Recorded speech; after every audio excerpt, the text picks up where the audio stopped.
বাদে শুরু হয়ে যাচ্ছে আইপিএল 2025 এবং এই 2025-এ অলরেডি অকশন ডান, সমস্ত কমপ্লিট হয়ে গেছে। সব টিম তাদের সকল প্লেয়ার থেকে সব গুছিয়ে নিয়ে নিয়েছে। তো আজকে চলুন আমরা বিশ্লেষণ করি দিল্লি ক্যাপিটালস টিমের ব্যাপারে। এবং এই টিমটা আমার বরাবরই পছন্দ হয়েছে প্রথম থেকেই।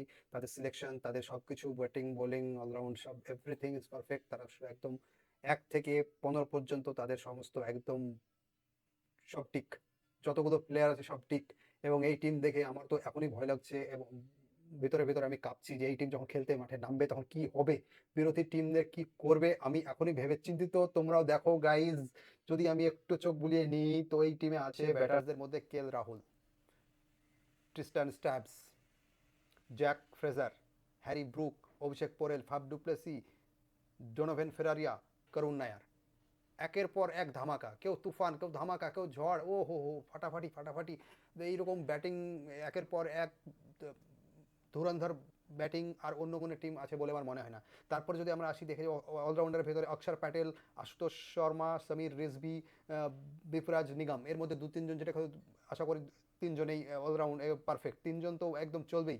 তারপর আছে, চলে আসো তোমার মাধব তিওয়ারি, মনমন্ত কুমার, ত্রিপন্না বিজয়, দর্শন নালাকান্ডে, অজয় মন্ডল। অলরাউন্ডের মধ্যে 3-4 জন তো ওখানে অলরেডি 2 থেকে 3টে স্পট থাকবে, তার মধ্যে 2-3 জন আশা করি দিল্লির কোনো সমস্যা হবে না।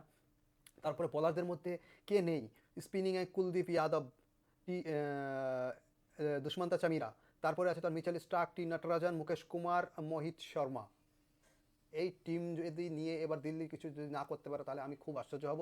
এবং গুড লাক ফর দিল্লি, এবং this is the best team I ever seen in this IPL 2025। So let's see what they will do.